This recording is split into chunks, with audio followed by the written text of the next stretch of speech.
The first one is from How Money Works, and it's called Online Piracy's Great Comeback. I like How Money Works because they left a comment on one of my videos. Actually, they put me in a video. And then when I reacted to that video, they said this: Big A reacts to a video featuring Big A. This is what we call the circular economy.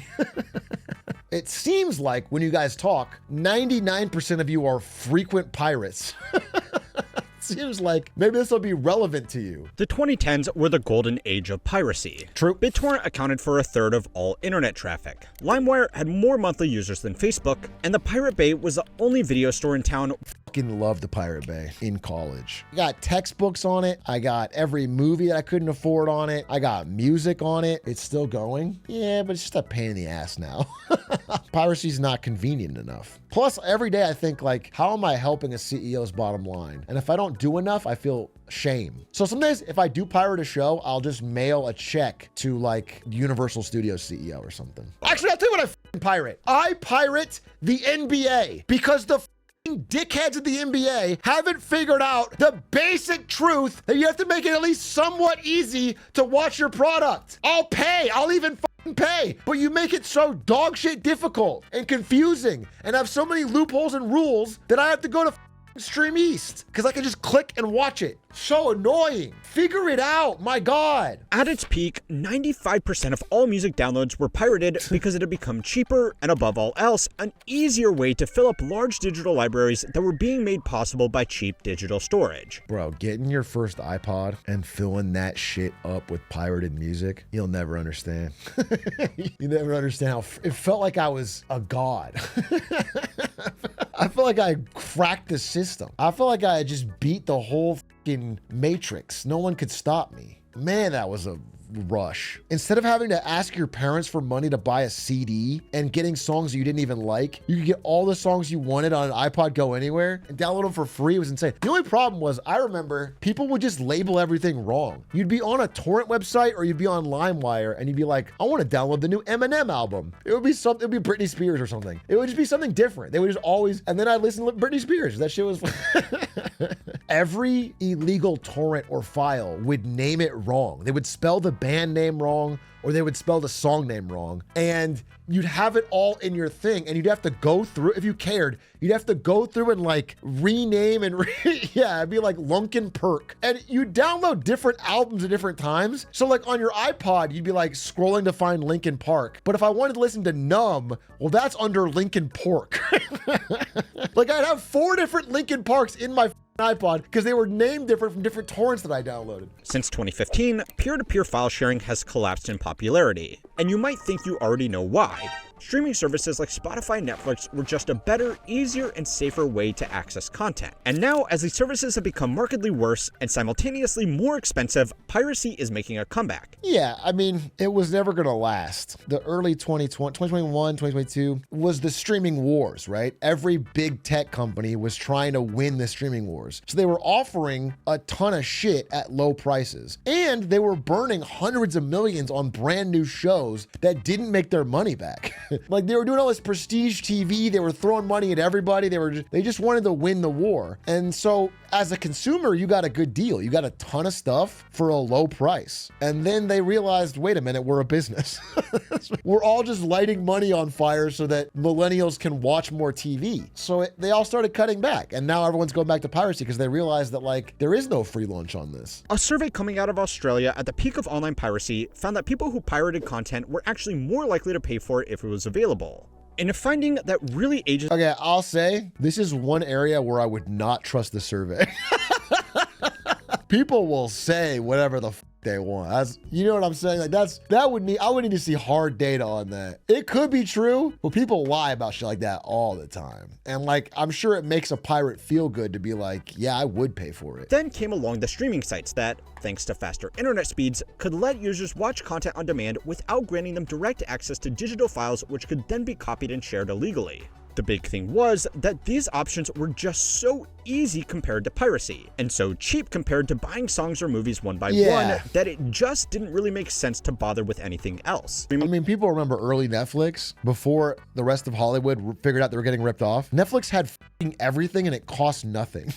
Netflix had every show and was dog shit cheap. It is because no one understood. Like, Hollywood didn't fully get it. Music streaming by comparison is decent.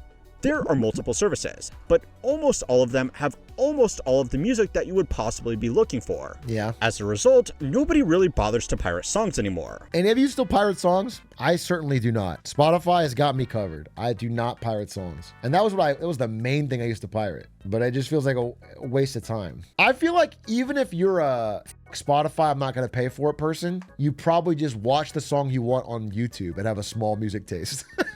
I can't imagine people are straight up pirating. But from its very first days of online streaming, they knew they would eventually lose people back to piracy. They just really didn't care. And to see why, I'm sorry, but you are going to have to look at some financials. Last year, it made $8.7 billion in net income after taxes, which is extremely impressive. But it still makes it hard to justify the valuation of more than $500 billion. At that rate, shareholders would need 57 years for their investment to pay off, which is not a reason. We don't care about valuations, Unc. It's 2025. I own Netflix and Tesla and Palantir. I just like the stock when it goes up. I don't care about valuations. I don't care about the math if I can get my money back. I just want to buy green line up. It only goes up. The vibes are good and you're harshing the fucking vibe. Companies don't make money anymore. That's a fucking old idea. Okay? They're doing something better than that. They make the stock go up. They don't need to be profitable because I'll always find somebody else willing to pay me more for this stock. I prefer the Isaac Newton trading strategy. Isn't the Isaac Newton trading strategy to buy a stock, make some money, sell it, feel good about yourself, then it keeps going up, you get FOMO, buy in with your entire net worth, it crashes, you're broke forever.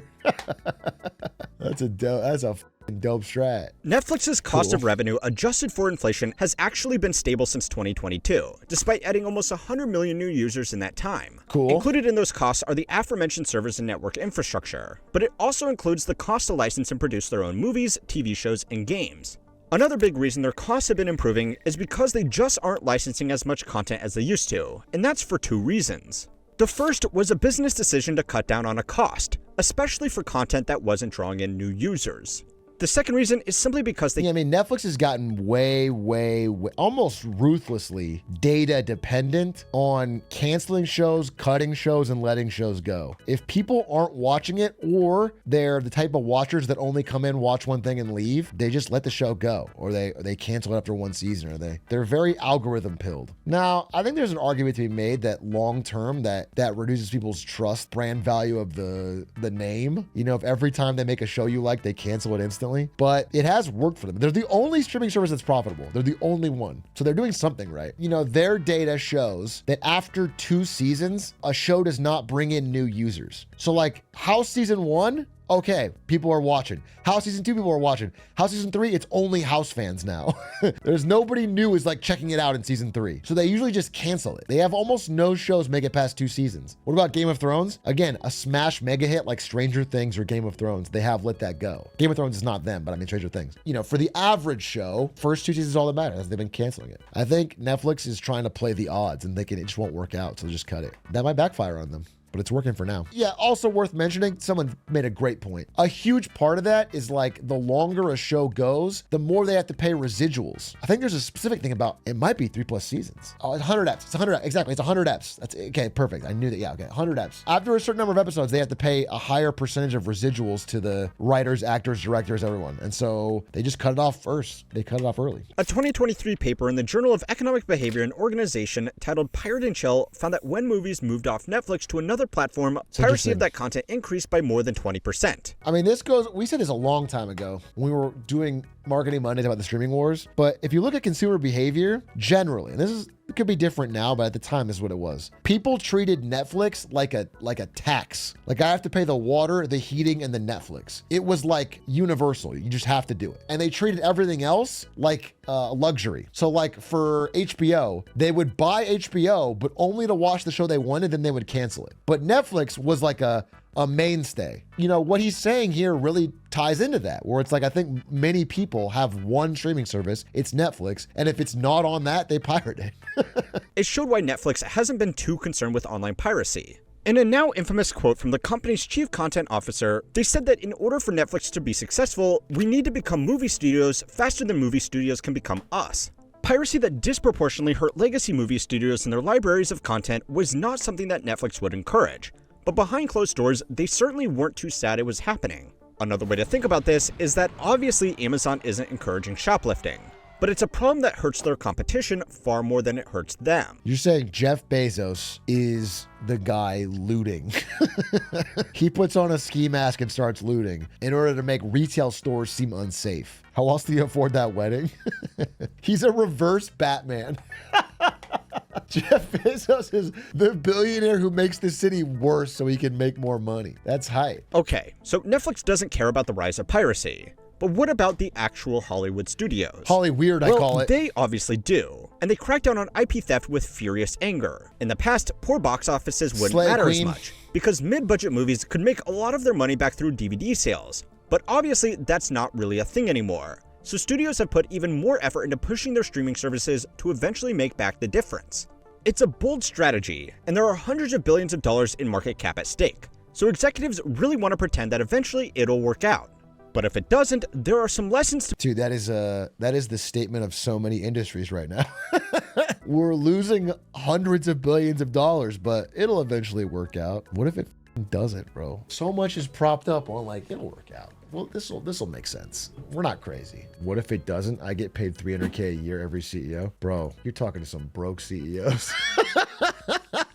It's almost sweet that you said that. It makes me think highly of you as a person, that you thought, what's the craziest thing these greedy CEOs could be making? I would be your friend off that comment. I think that was really nice of you to say. No, it's way more, bro. It's way fun. Look at fucking Bobby Kotick walked away with $400 million of the buyout. Yeah, that's right. I think if Netflix doesn't want to go along with it, the only thing well, the problem is Amazon wouldn't go along with it either, because Amazon doesn't care. And Apple doesn't really care about making money. Like, Apple TV is just a little side project to make Apple more valuable. They don't care if they lose money on it. And Amazon Prime's the same way, Prime Video. But ideally, every company other than Netflix would team up to create one subscription, a Spotify-like thing. And they would just split based on contribution to production. We're definitely entering into the mergers phase of the streaming war, because they're going to start burning out.